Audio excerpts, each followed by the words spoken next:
Okay, I'm super excited about this YouTube today. I've been wanting to do this for a while, but just didn't pull the trigger. So I asked in my Instagram stories for you to ask me questions, and I picked 5 winners. And I say winners because the questions that I picked, you got a $5 gift card. So thank you so much for sending your questions. It meant the world. And I have to answer the other ones too because they were all just so good. It was honestly, I'm the type of person where I'm like, oh, these are my favorite. I'm like, oh, but that one's really good. And I really like that one too. And hey, I like that one. And I don't want to hurt people's feelings. And so, that's just my personality. But I just had to choose 5. It doesn't mean that I didn't like your question. It's just the way that it is. Okay. Okay. Okay. Anyways, let's get into these questions. It's going to be rapid fire. So here we go. I hope you enjoy it. Let's get started.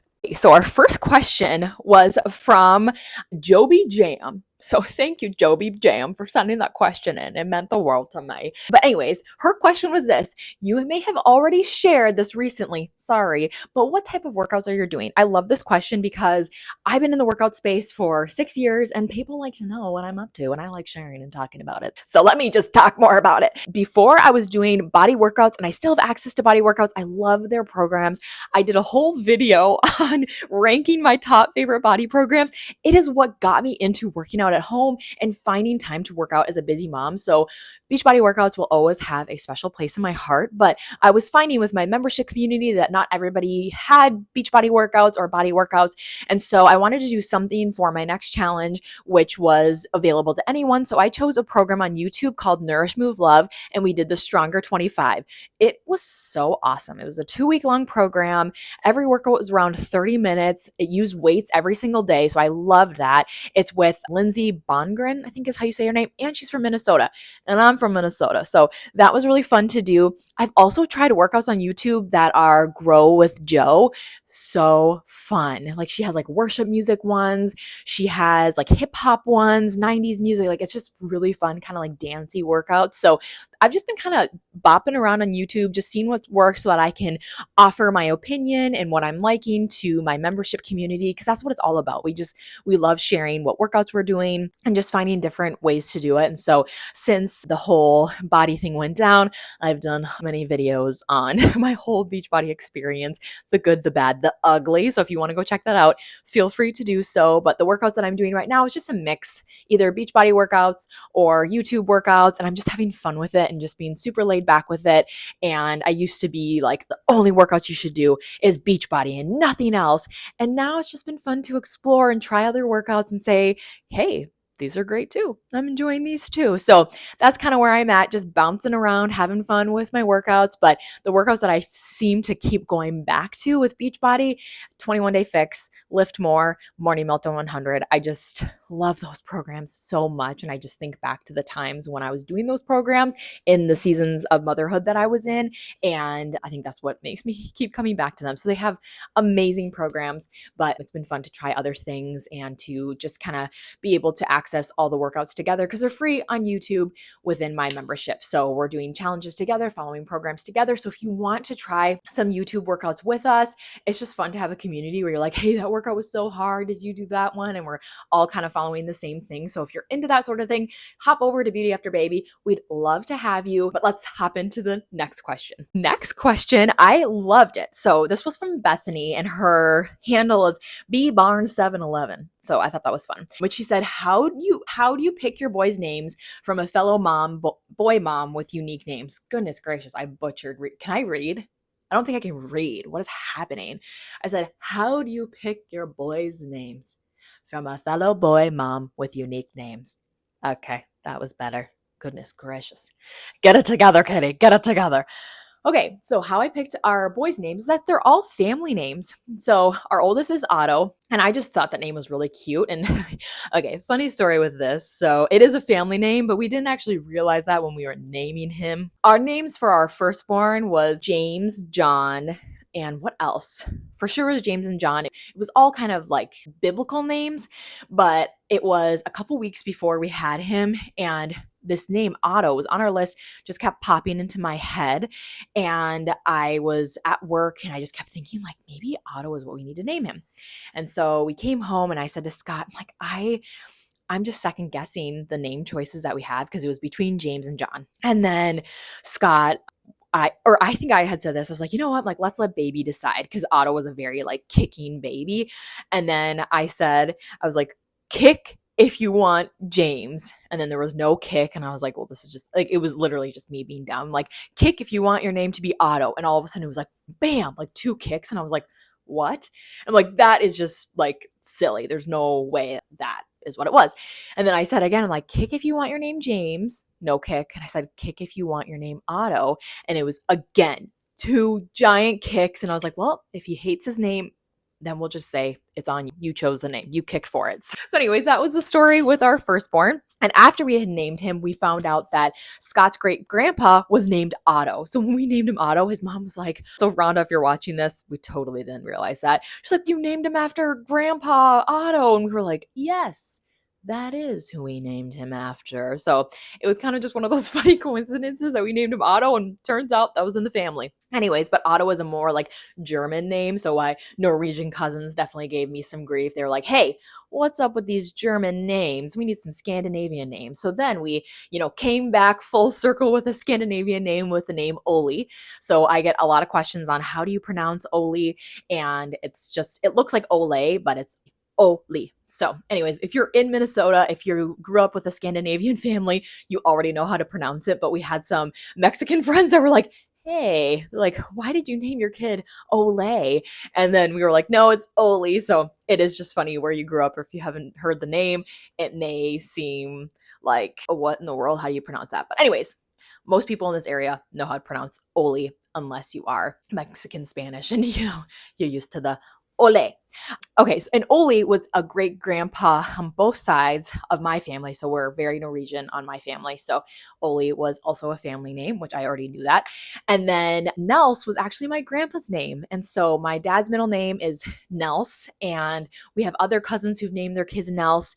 And I just really love that name. So I really like the short names, if you can't tell, Otto, Oli, Nels, but that was my grandpa's name. So it was just a very heartwarming name that we chose.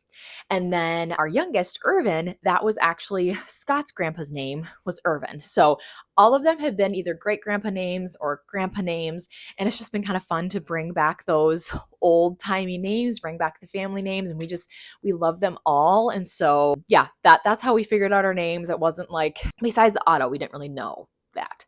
But yeah, that's how we named our boys. So that was a long-winded answer to your question. I'm sorry.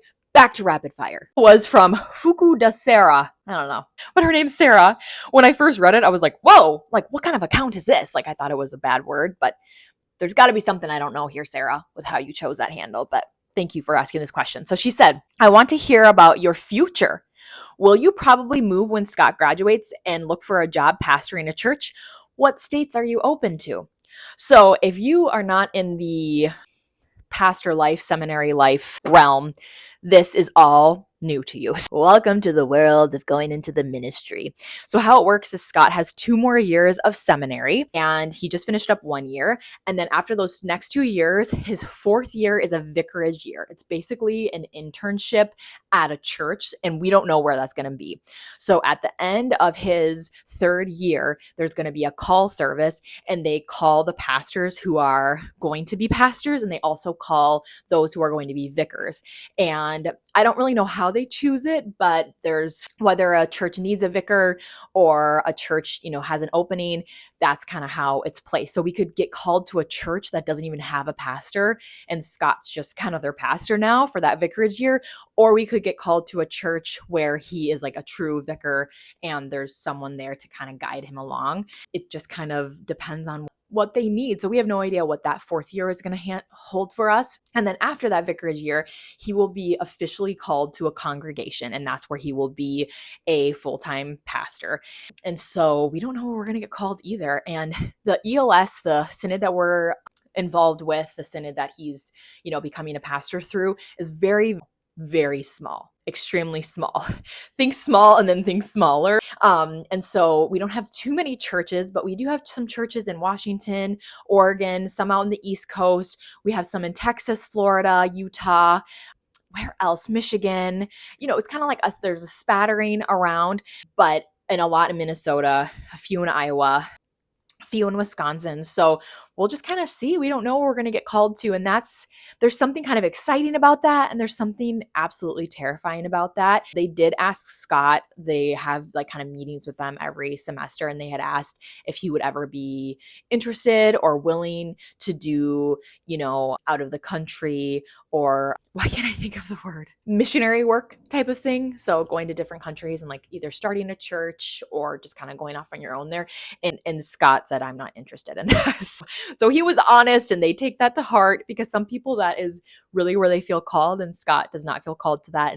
And neither do I, but we would love to serve a church anywhere in the United States. So, and things change, and we could get called somewhere totally different, and we're just gonna have to debate that and go with that. But your first initial call, you have to take it. After that, if you get called to a different church and you're already at a church, with prayer and going over it, you can decline a call or accept it, but that first call you have to take.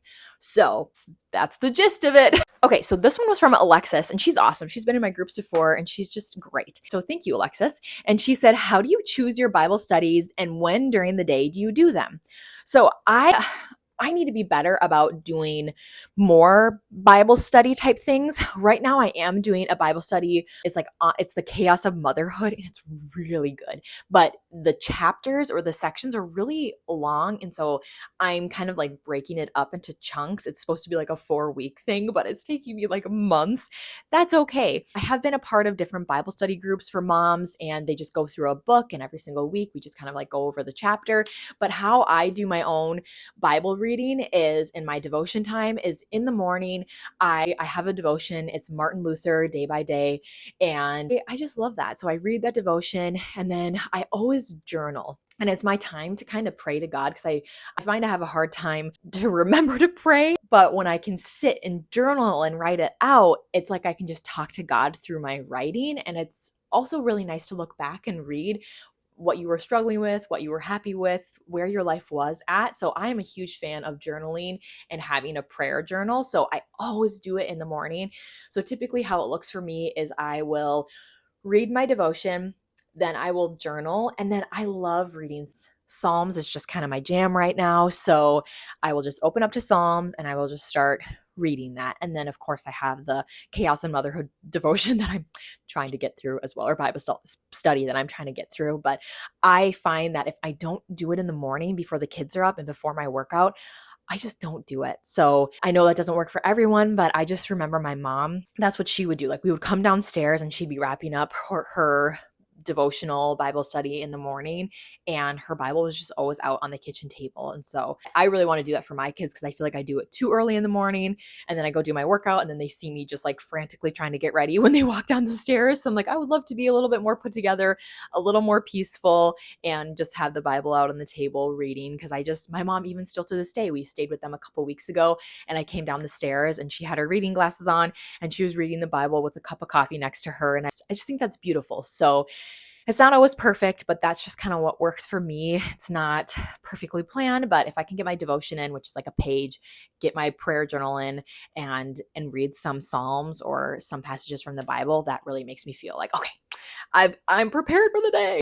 But that's how I do it. Nothing fancy. Okay, this last one was from Sarah. So thank you, Sarah, for this. Sarah is also a mom who is in my DMs, in my Instagram stories, and I just appreciate her encouragement. So thank you, Sarah. But her question was, what is bringing you the most joy in this season of life? And I love that question. Sorry, I always check to make sure that this is still going. I'm like, wait, did it turn off on me? But anyways, I love this question. So what's bringing me the most joy in life right now is just being mom. Like the simple things. I just read a book called Where the Crawdads Sings, and I can't even remember the last time I like sat and read a nonfiction book. So typically I'm like an audiobook person, and it was just so fun. I felt so peaceful. And it was last week I was finishing up the book, and my husband that night, he was just like, Katie, he's like, you just seem so calm. And I'm like, yeah, I'm like, I am calm. Like I was reading a book, the kids were playing, and I just pulled out the book and I started reading.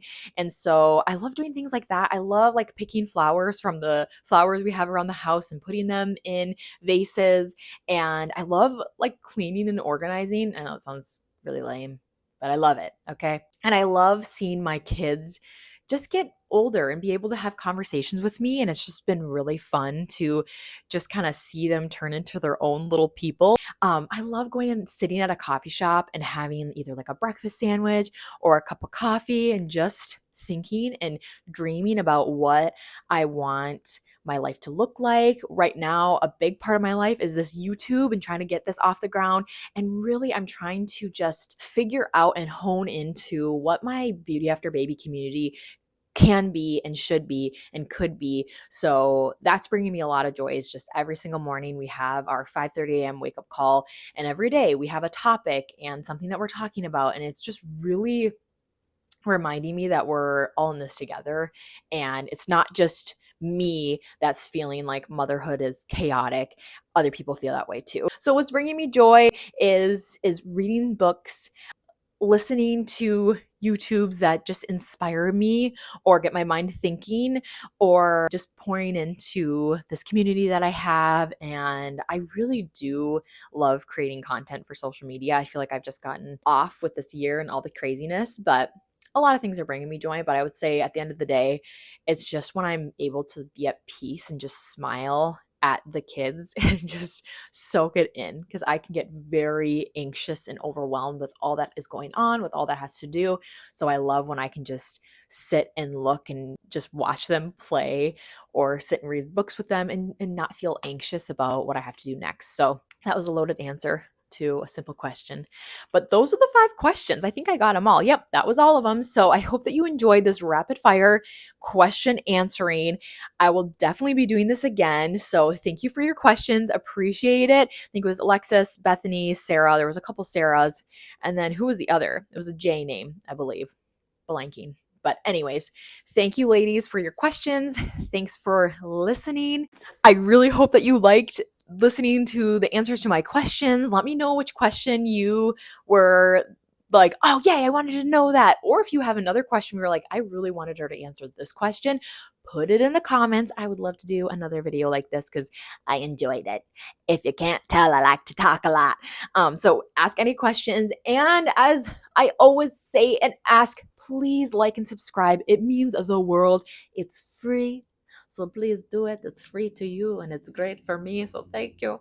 And follow me on Instagram, katy.facet. Would love to see you over there. I have more YouTubes coming this next week. So stay tuned. Thanks for being here. You're amazing. Go watch the other videos that I have. You'll have a hoot. And yeah, drop any comments or thoughts you had on this YouTube. Thanks for being here. That's all I have to say. Goodbye.